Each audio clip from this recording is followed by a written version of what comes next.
Alright everybody, here's where we're at today. You can see what's on the floor down there. Alright, let me get myself down here.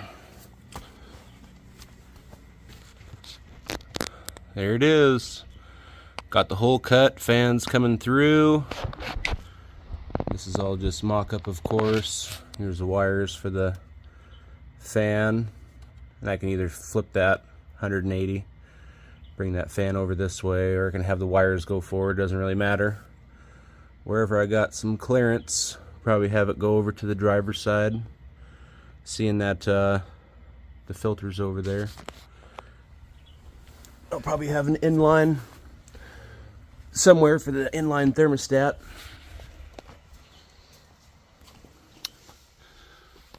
But here's how it looks. I ran some long bolts up, metric 8/8, nylocks going to the floor, sheet metal there, and got a nut below and a nut above the flange, if you can see that.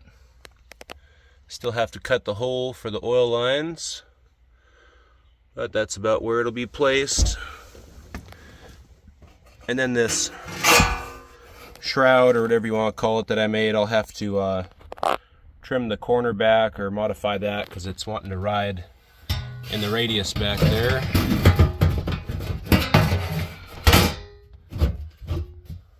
But there's about how it'll fit.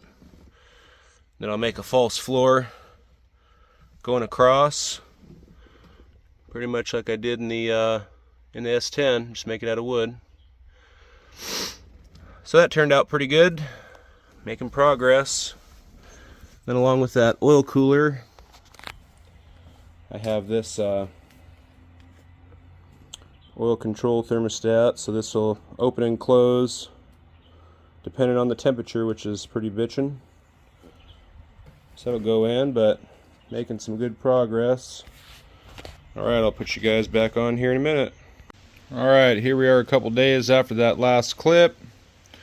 I got the old fuel line removed out from underneath the running board on the passenger side. And I did get that hole cut for the oil lines. I got to do some finishing, obviously, but that's a good first shot. Get me close. So, tank's out, sitting there on the ground. I was originally wanting to put these 90-degree bulkhead fittings back over here somewhere, but this line right here of dirt or rust or whatever, that's all the material you got, you know what I mean? So I can't put it back here, otherwise it'll go into the body.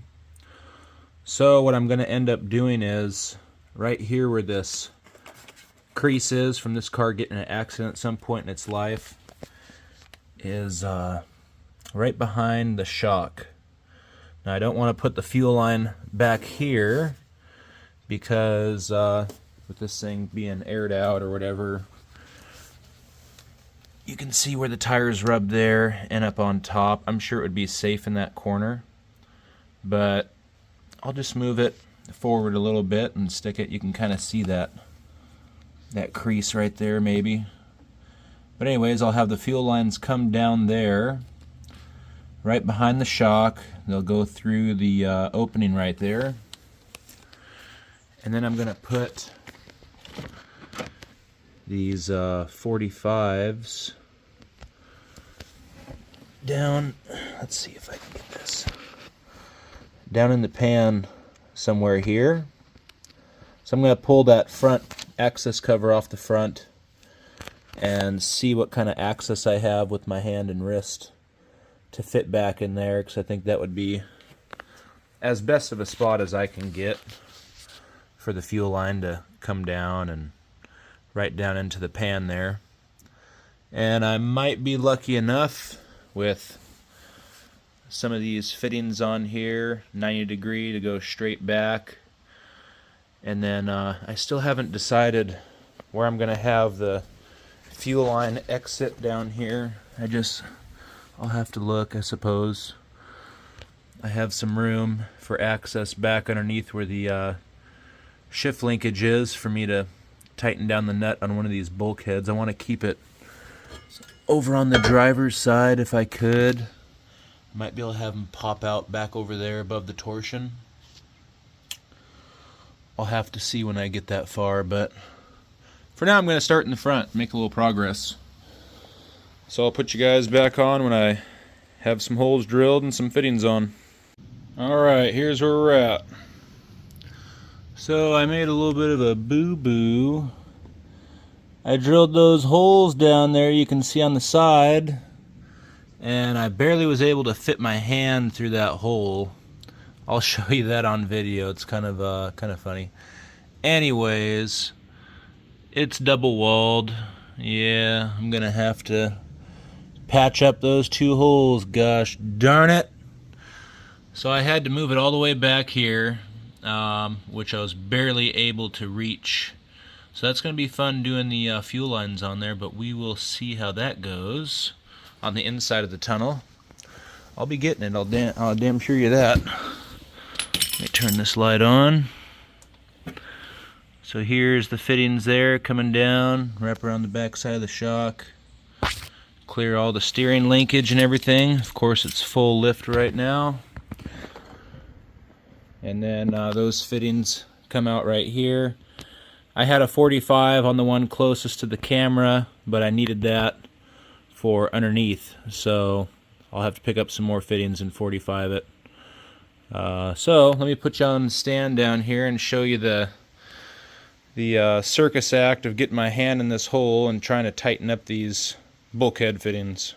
Alright, time to tighten the glove up a little bit here and see if I can get myself in here without knocking over the camera.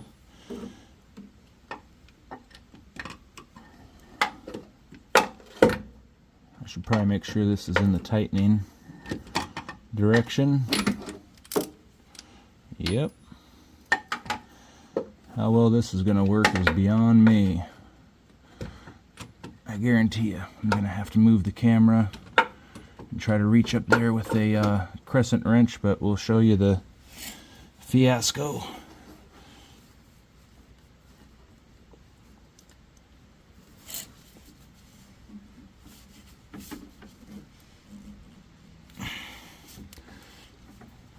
Just gotta jam my hand in, and there we are. Alright. What are you stuck on, wrench? Ratchet? I'm going to put you back on here. No one needs to see this struggle bus. Alright, I got those suckers as tight as I could. Let's do a little camera. A little light action. There they are. Oh, you damn camera, focus.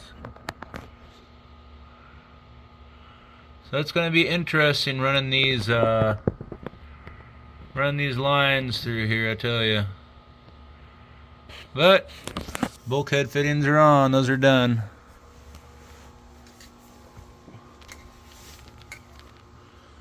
Ay ay ay. There's one piece to the puzzle. All right, everybody. Till next time, thanks for watching, thanks for subbing, and we'll catch you guys on the flip side.